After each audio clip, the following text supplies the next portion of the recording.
Hi everybody, my name is David, and this is All Things Sacred. I wanted to do a follow-up video to the most recent video I did on the topic of anger and violence and its relation to spirituality. And I wanted to share a meditation with everyone. I was going to read a little bit from a book, and I'm going to share the meditation at the end. I am not going to give a full version of the practice, in meaning that I won't be sitting with you for extended lengths of time. I will pause in between each of the steps to give you a brief moment to go ahead and sit with the visualizations. But I highly recommend that in those pauses that you pause the video yourself and take that time to really let the visualizations manifest, let them cement, really be able to see them and take part in the practice, not just sit and think of these pictures, but really be there in the experience of it. I wanted to say a few words, before I start. This is, as you'll see in the name of the video, a tantric meditation. This has nothing to do with sex. This isn't, there are practices in the tantric tradition that do involve sex, but the majority, like 95% of them, do not. And so that being said, this is one of the ones that do not. Although some of the imagery in it is rather violent and uncomfortable, I'm going to talk about discomfort in just a sec, because discomfort and violence and ugliness is nothing that we should fear or run away from when we are on the, when we're trying to experience and express our truest nature. We don't want to shy or run away really from anything. We should be able to look at the world head on and see its proper light, see the divine working to achieve greater ends in whatever is going on in the world, whatever is going on in our lives. Talking about what's going on in the world, the reason for making the last two videos, this one and the one before it, on this topic of anger and violence, is because of what's going on in the world, especially in our country, with all the protests, police violence, brutality, corruption being exposed. And I want to say that it is a really exciting and wonderful thing to see anger and violence being used not to express itself as resentment and hatred, although that is appearing, but as a movement that is trying to, again, expose corruption, that is trying to, make things a little bit better for the majority of people, which is a use of violence and anger for love, which is the exact topic that we're talking about in this practice.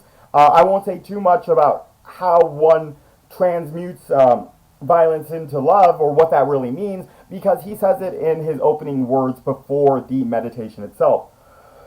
But just about the current situation, I just want to say that I'm super excited. It's a very exciting time to be alive.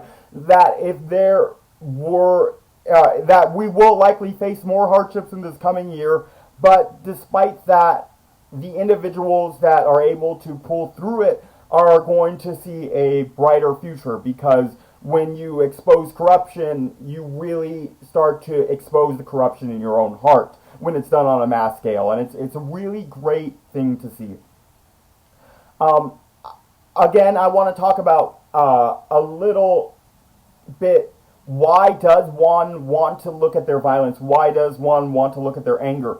Why does one want to look at these ugly and dark sides of themselves? I mean, a lot of people might think, wouldn't it just be better just to ignore that? Sure, I might not like this person, or I might not like their ideas, or, but we've been friends for so long, why can't I just let it be?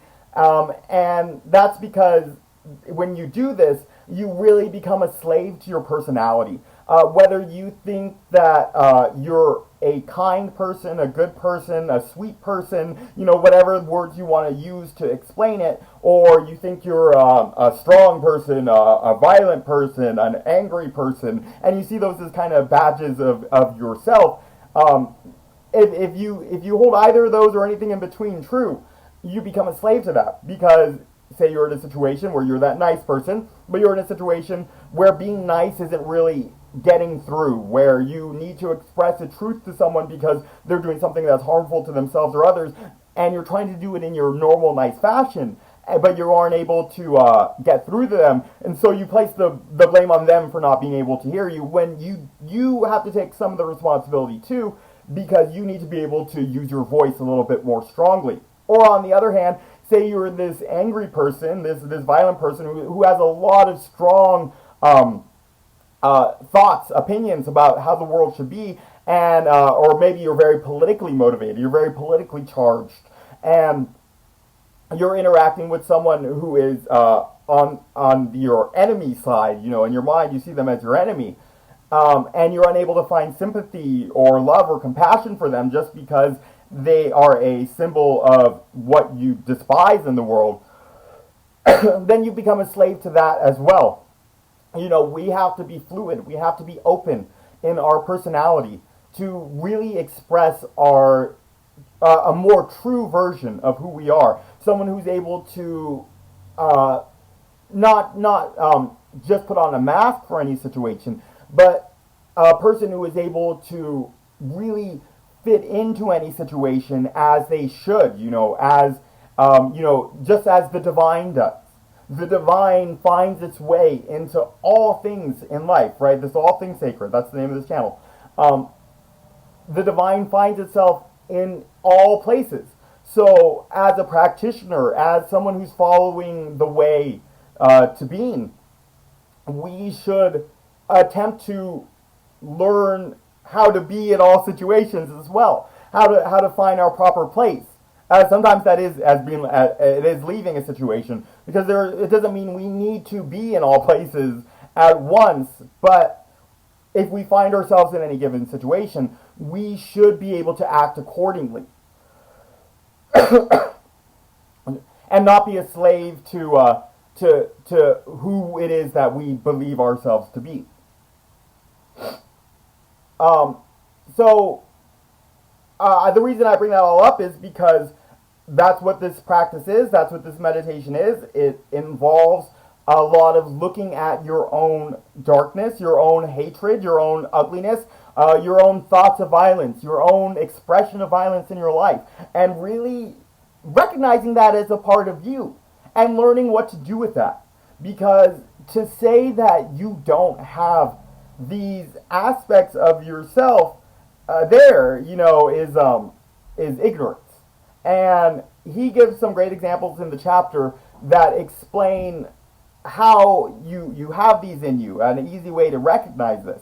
And it's important that we do, so that we can use it. Otherwise, it's going to turn on us. That violence and that anger of all the shadow things, that one turns on us, obviously one of the most viciously. Because if we refuse to recognize it, and then one day we eventually do realize that it's there, and it's been years, well, that part of ourselves is going to express itself in all aspects of our life, destroy relationships, friendships, love that we have cherished for a lifetime. So it's important that we take this time and look at that aspect of ourselves now. Look at all aspects of ourselves. Realize that we have within us, all aspects of being. That we're a full entity who can express itself in any ways. We have the potential to, and to be all right with that. To really learn how to use all of that energy to manifest something beautiful. I don't feel like I need to say too much about the basics of meditation. One more topic I want to address is discomfort. Because meditation, if you're new to it, is a very uncomfortable thing, and as I have already said, this meditation is a very uncomfortable one. And discomfort isn't a bad thing. Discomfort should be expected on any path you take, whether it's the spiritual path or learning a new skill of any sort. It is important to recognize that you're going to face obstacles on your path. And you're going to have to roll with the blows if you're to get any better at anything. And spirituality, meditation is the same exact way. So if you think that the path, that spirituality is all about feeling good, which seems to be a very New Age thought, and it's a kind of a toxic one, it's unfortunate for people who think like that to learn that is not the case. The path is about finding bliss, but bliss doesn't mean that you're always feeling good. Bliss means that, how I talked about how you're able to fit into any situation. The reason you're able to do that is because you're able to see the divine in all situations at work, whether good or evil, and see them working towards something greater. And the more that we can see the divine at work, truly at work, not just know that the divine is there doing the work, but really understand the work that is being done, the more we are able to hold greater amounts of bliss. And that's exactly what it is. So in situations, we might find ourselves feeling bad, so to say, not feeling great. And if we are able to see the divine in that, then of course we start to feel somewhat good. We're at least we're like, well, at least we know God is there. God is in all things. But that doesn't mean that we're just seeking to feel good, because we have to take everything as it comes. Because early on in the path, we learn when we first sit down to meditate, this is uncomfortable. If anyone thinks that the spiritual path includes no discomfort, then they're obviously not avid meditators. They're not people who practice regularly, or who have practiced regularly, who have tried to, find the real benefit of it, who maybe have tried it and been like, oh, that makes me feel bad, so I'm not going to do it, because I'm uncomfortable. Well, they don't get a say. They don't really get a vote in whether or not it's effective, because if you're unable to push through those early days of really learning how to meditate, then you're not gonna be able to get any benefit from it anyway. Of course it didn't bring you any benefit. You didn't actually do the work. And so it's important to remember that discomfort is a very real part of the path. Again, as I say, I don't think I need to say much about the basics of meditation. Upright spine. Do a preparation before this. Please, please, please do a preparation before this. This is a powerful meditation with intense visualizations, and I hope that anyone who is intending on practicing, if you have your own preparations, please do it ahead of time. And if not, then I talked about it before, washing off your senses, your body with water, imagining the darkness leaving your body, filling yourself with divine light as the water washes over you so that you could be focused on the task at hand. And then before the practice, sitting for 5 to 10 minutes preferably, in just silence or chanting a mantra, just something to really put you in that meditative space. And then after the chapter is done, I'm just going to read the last little things he says. He has a little bit to say at the beginning, and then just a couple words to say at the end of the practice. Please sit again for 10 minutes in the afterglow of the practice, and try to bring it out into your day. These things are very important for meditation. Not only do they create that space, but if you're able to grasp that insight gained during the practice and really hold on to it throughout the day, eventually, if you get good at that, you will never let it go. You will always hold that space. So yeah, I think that's all I wanted to say before I start reading the chapter. He has, like I said, a few words to say. I'm not going to pause super long. I'll pause a little bit in between each step. please feel free to pause on your own. Really put yourself into the practice. So here we go. The name of the author is, I believe it's pronounced Daniel O'Dear. I'm not 100% sure. And the name of his book is Tantric Kali, Secret Practices and Rituals.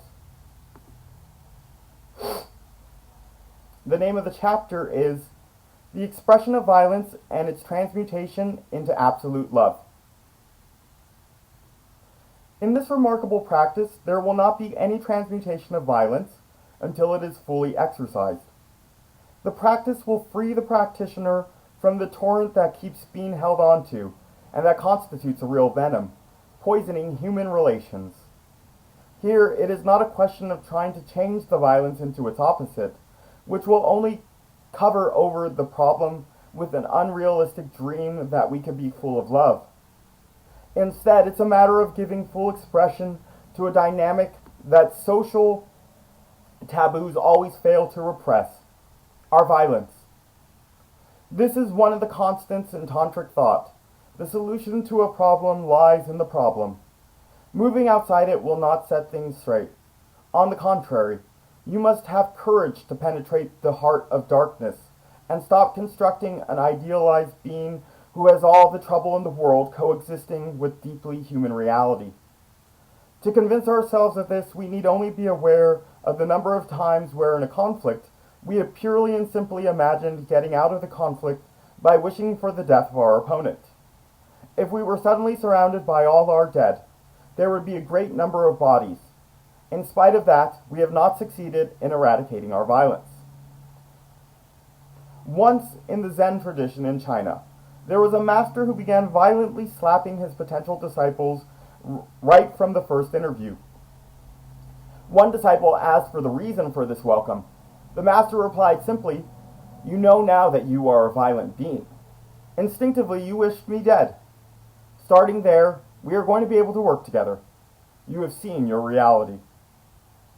The visualization that we are presenting here is one of the most beautiful of the Kali practices, because it allows us to understand the inexorable sequence of violence and its liberation in absolute love.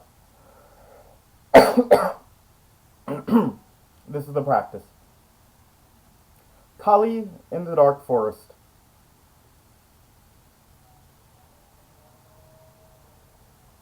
Imagine that you are Kali, beautiful, adolescent, overflowing with untamed power. Your skin is black or midnight blue, naked, supple, a huntress, all senses on full alert. You brandish your cleaver. You are like a tigress, nose to the wind, in order to sniff out the presence of a potential victim.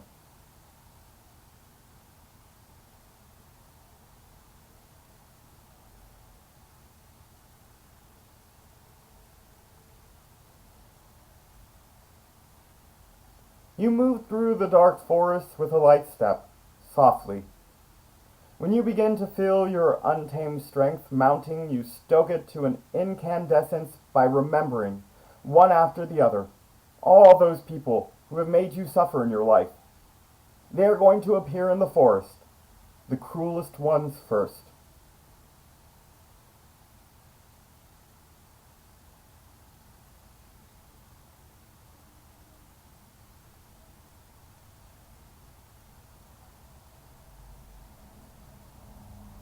As soon as you feel their presence, violence rises up in you.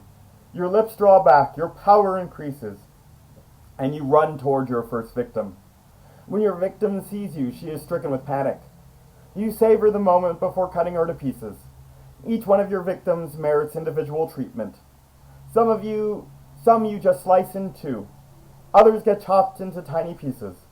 As pieces fall to the ground, you stride through them, rushing on to your next victim.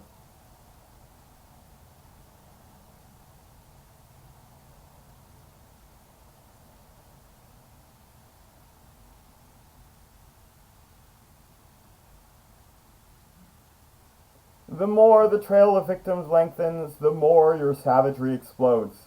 You control nothing. Pure expression of violence. At first you will have some difficulty letting your energy explode, but little by little, just like the mythological Kali, you are swept along.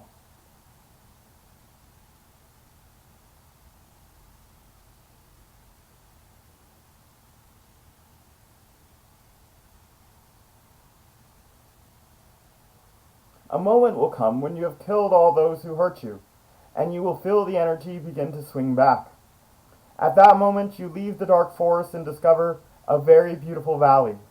It's nighttime with stars and moonlight, the Himalayas, and a beautiful lake. The placid surface of the lake attracts you, and you walk toward it. Your body becomes calm.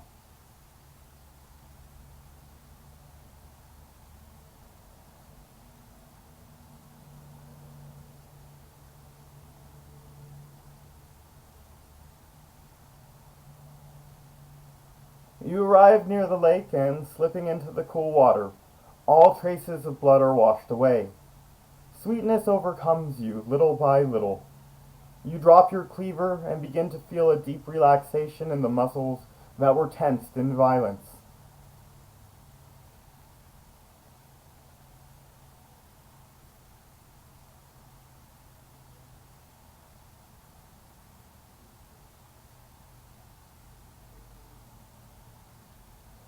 Your body becomes so light that the energy of the water propels it to the surface.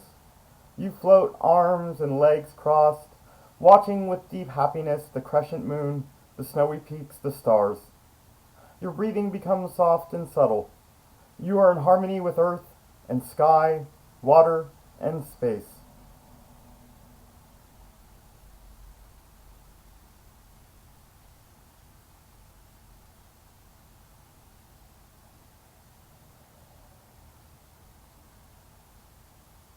Suddenly, among the stars, all the fragments that you cut up appear. They float for a moment in the midnight blue sky and then rain down into the lake. As soon as the body fragments touch the water, they become light and luminous. They float around you like constellations.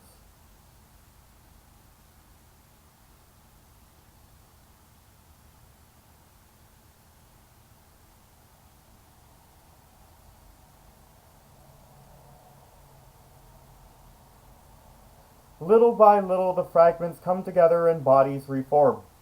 You no longer feel the slightest animosity or the slightest tension. The bodies assemble in the same place as you, their feet and hands touching. They form a circle around you. A mandala is created with you at its center. You understand that the beings who made you suffer are victims, and that they had no other language available to them. You understand that all violence comes from frustration. You can no longer hold anything against them.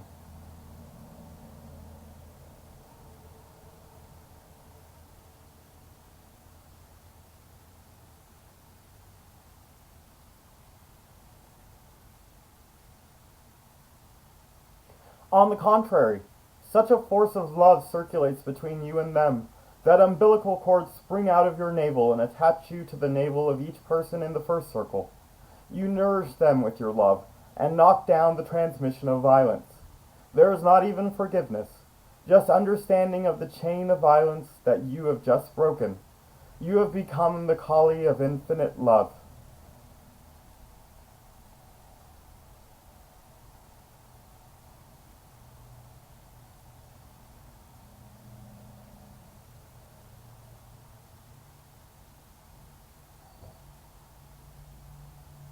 Once you understand that your aggressors are victims, a second circle forms, made up of those who brought suffering to those who were violent toward you. From the first circle, umbilical cords bring nourishment to the second circle.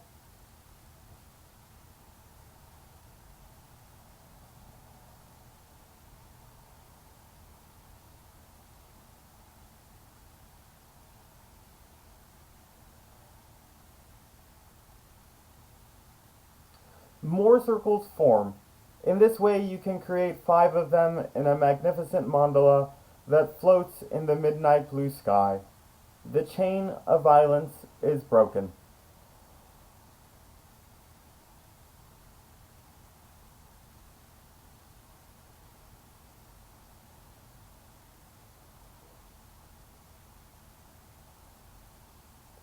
This practice is extremely powerful.